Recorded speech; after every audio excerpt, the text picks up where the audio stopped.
So you need real work, practical work, and adult work, which has implications in the society. That means it is useful to the immediate society. You are cooking for 250 people, make sure that 250 people are coming and eating. Only then you cook. It is not a cooking competition or something where you just make 250 and you don't know what to do with it.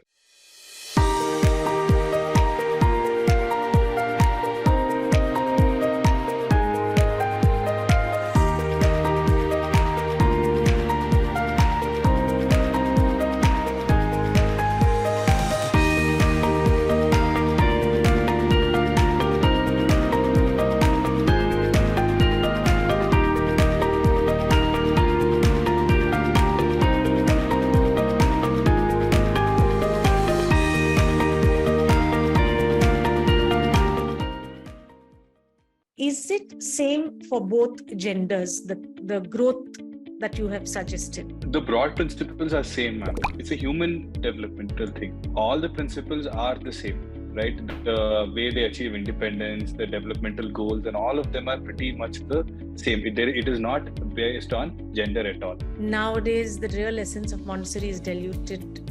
So what do you have to say on that? The issue I have with the word Montessori is it's not registered. I mean, now everybody can use it on their own free will, and then the meaning is lost in something. Like now every kindergarten puts Montessori or put some material and says we have a Montessori environment. But the idea of what people don't think about Montessori education is the first thing is Montessori is not about the material at all. Doing the material presentation does not qualify itself as a Montessori classroom, even if you're doing all the material presentations that are given to us in training. Right? It is not a Montessori classroom if you're working with the material. It is about creating that environment. Right? That creation of that environment is very important. Material is a part of that environment. What people try to miss is that they think material is the only thing. Now we have these online stores where they sell Montessori material. And then they say you can work with your child. But your child requires social organization first before the material itself. Now where are you going to provide the social organization when they're working with the material? The reason why we have mixed age classrooms is also because it's not the reason, but it's the outcome of the mixed age classroom, I must say. There's a younger child who's always looking at the older child working with some other material, and he's always feeling inspired to want to pick up that material and work. There is a certain drawing to him, to know that calling in him that yes, I want to work with it, I want to do that material, and there's that inspiration which will help him move towards that, right? But if you have a students of the same age, everybody doing the same math textbook and doing the same chapter and saying the problem, where is the inspiration for the child, right? And these things don't happen consciously. They're not built things. They happen unconsciously. They don't even think about it, but they have a look there and they say, oh, this is very interesting. That is something that I want to do, right? And then they work towards it. I mean, my son is also in the Montessori classroom right now. He's 4 years of age and he's in my school only.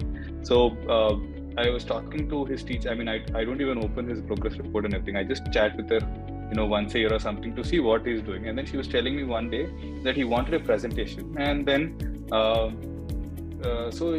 the adult is giving another presentation. So he sat next to her 45 minutes, waited for the presentation. And then when she's finally free, he took the presentation from her. If I was a traditional parent, I would say, I am paying fees, why is my child not getting the lesson? But when I look at it, I see my child is focused. My child is patient. My child has, a plan. He's working towards his goal and he knows what he wants, and he's also not disruptive. He is constructive in the environment, right? He knows how to wait for his turn. He knows how to take the material. He knows how to work with it. He knows how to talk to the adults and how to talk to his peers. And that is what I'm looking for. And when she said that, I was very happy that my child sat, and that was 45 minutes. He was just sitting and waiting. He was observing other children presentation. And that is learning for him, learning itself for him. Right? So it's a community that we try to build. If you just say Montessori with material, then all of this is lost. They might be academically superb. I mean, every child has an opportunity to become academically superb. But is that the right developmental experience that they need at that stage? Right? We try to distinguish between academics and education. Academics is just that certificate. Everybody gets one eventually, right? I mean, all universities try to give and push out. There's no university which holds back a lot of people, right? But education, where do you get? That's where we try to work on. Yeah. I would like to know more about dealing with teenage and issues that linger even in adulthood, like addiction, etc. At the outset, I'll tell you the right way to do it is often the hardest way to do it. Yeah. So when you look at the psychology of these children, they are exploring society, right? Trying to find, and they need to be given those opportunities to explore. What really happens to them is they are usually confined in close quarters, and they're made to work with curriculum, and the adults are not very understanding of their situation. What we say is that we should give them more respect than they deserve. Like, you'll have adolescents, sometimes they'll be blurting out something without even realizing why they're saying it, right? And then in a spur of the moment or something, all of these things happen. But when we work with the adolescents, by giving them appropriate real work, they need a lot of physical work. First thing we need to know is there is a lot of physical work, and that physical work should have certain criteria. It should be real work. It is not some made up work. Go make a project on the mountains of the Himalayan mountains. That is not real work for them. Real work for them would be, let's grow brinjal. Okay, let's take up some space and grow brinjal. Okay, there's an event coming up. There are 250 people coming, and we need to cook for them. Right? That is real work for them. It should be practical, right? That work should be achievable by them. And the other thing is, this real work and practical work, it should also be adult work. It should not be something that is designed for the children. Usually we have these entrepreneur clubs in school, you're setting up a bakery. What do you need? Nobody knows what we need when you're setting up a bakery. Once you start setting up, you'll know what you need, right? Rather, you set up a bakery, right?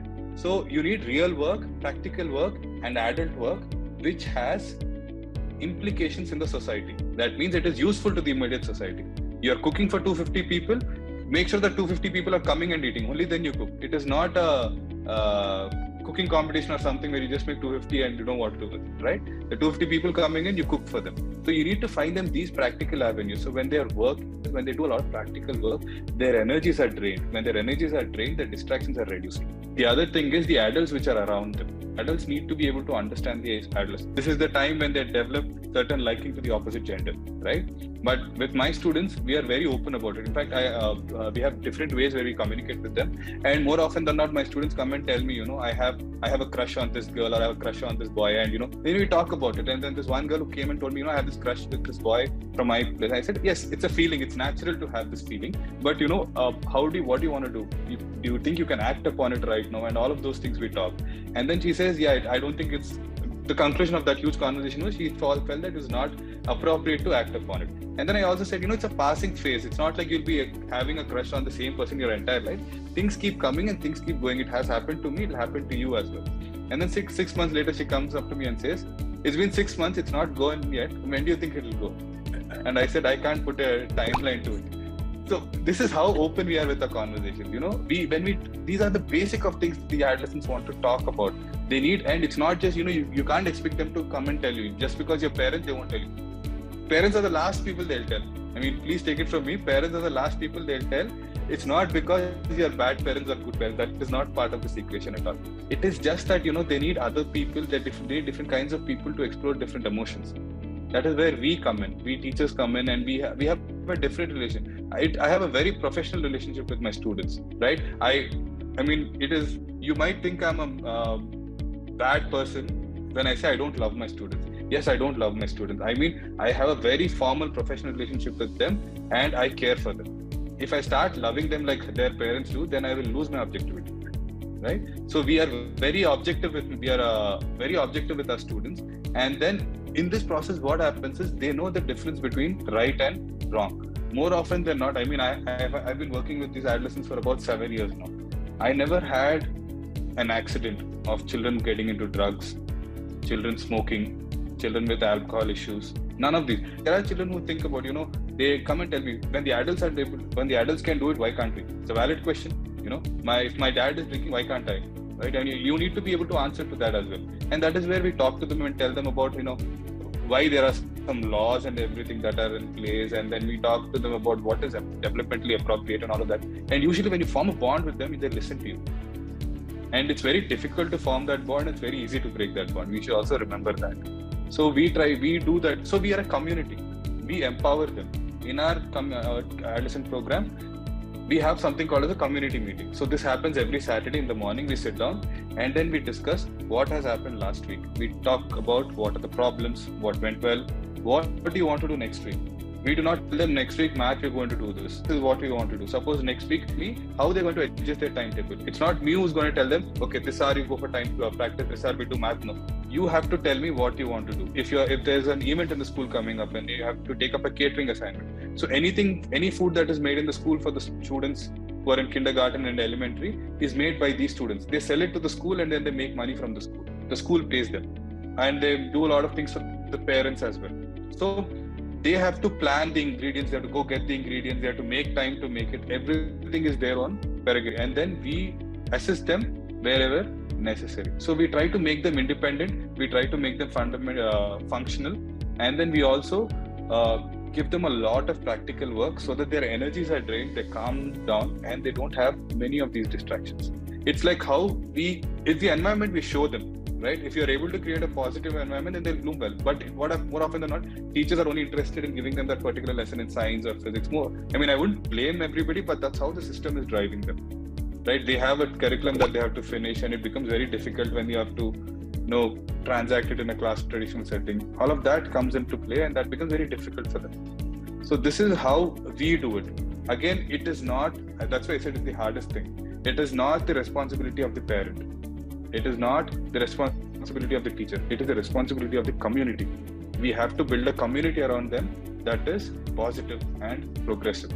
Otherwise, just working with the adolescent at home, there are a lot of challenges. I wouldn't say no. What is the difference between Montessori and Waldorf? To be very honest, I do not know much of Waldorf. I have some association with the Waldorf school, like I've discussed with you, ma'am, earlier. One of my uncles run a Waldorf school, so I've seen the way they've done it. They follow a certain philosophy. I've not gone into the details at all. Are teachers in Montessori education trained? Yes. What is the training program that's given to teachers? So Dr. Montessori has set up. This is something that I really appreciate I'm appreciative about Dr. Montessori's work, is that there is a legacy. So what she's done is she's set up an organization where there's a set procedure on how to train teachers, and this is called AMI, and Association Montessori International, which is set up in Amsterdam as its headquarters, and they have trainers all over the world who train teachers, and these teachers will get a diploma. Like I have one in the elementary education and the adolescent education.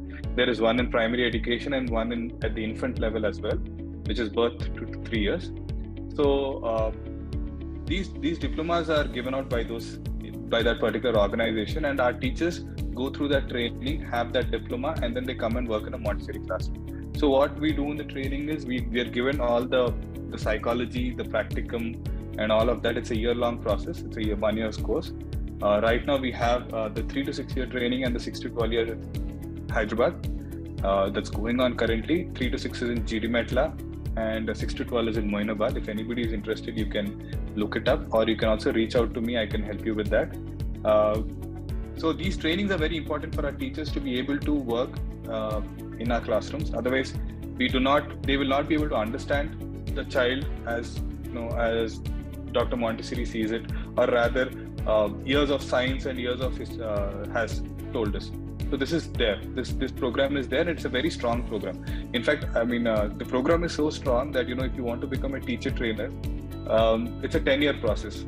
I don't know any other profession which takes you 10 years to get one training degree. So we have to be in the classroom for 5 years, and then we have to audit 2 courses and submit 20 research papers and all of that to become a trainer. So it's a very, very rigorous thing. Even the courses are also very rigorous. I have done two of those courses, and it was more it was more difficult than the other things that I've done in my life, I must say. More than the mathematics course you did? Yeah, mathematics. Yeah, my engineering and mathematics was. It was a different kind of learning. But this we were very, it was practical, and it was, I was involved and all of that. It was very different and a very beautiful experience.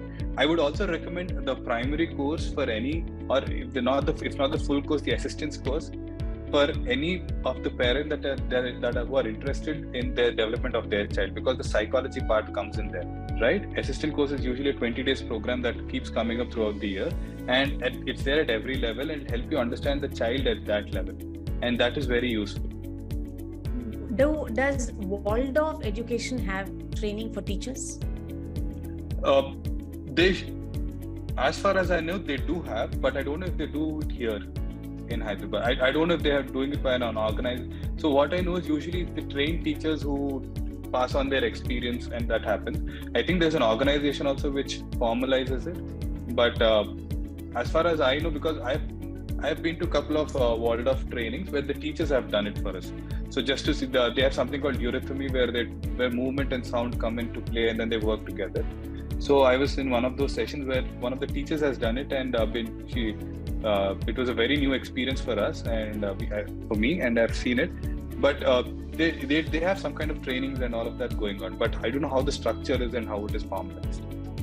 You have said that you've trained yourself in the Erdkinder program. Could you explain more about it? So the Erdkinder program is the adolescent program, which is for the third plane of development, which is for children between 12 and 18 years of age. How do you work in your school with those students? So that course primarily deals with that, and and to put it out, what Dr. Montessori actually recommends is those students at that stage should stay far away from the family in a rural setting, in a residential setting. That is what she thinks is the most ideal situation. So so how do we set up that, and what goes into that what are the elements that go into it? How do you set up a community? How do you make it functional? Like, for example, as a community, everything is done by the community. There is no external help. So suppose we have to eat lunch, then the students have to cook every day.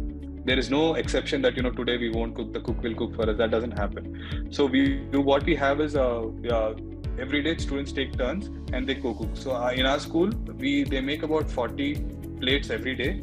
Next year it's going to be 50. So 4 students go, they make a meal for 40 people. They set it up, we eat, and then they go clean it, and then they wind up, and that is their job for that day. Wow. So that is something that they do, and the other students, they are involved in taking care of plants, and then all of these things happen. So it's a community living. Like, if you're a community at home, what do you? Somebody has to do the cleaning, somebody has to do the cooking, somebody has to do the maintenance, right? And we do that as a group of adolescents and the adults. So the adults are part of the kitchen, the adolescents are part of the kitchen, and we adults are also we are specialists in something, but we are also generalists in everything. Like, for example, I'm not great in cooking. I know that for a fact. And, so I go to the kitchen wherever I can help out, I'll help out. And so at one point, ma'am, I think there's a very interesting story that we had. My students went to, I took them out to an exchange program in France, where we went to that school for a week. And they stayed at the students' home. And then as a part of that program, one day it was our turn to cook in that school. So we decided we'll make an Indian meal. So my students decided they'll make aloo kurma, vegetable pulao, double ka meeta, and raita. There were 4 students who went with me, and all they needed was one phone call back home, and they were able to cook food for 30 people. Actually, their proportions were out of order, and they made for 50 people, but they need to cook for 30 people, and they did it with me as an adult, who had very little experience with that kind of preparations. And we did it in a French kitchen, and French kitchen, it's those electric stoves, those induction stoves, and not the flame burners. So everything was new to them, but they still managed to cook, and they did it for them.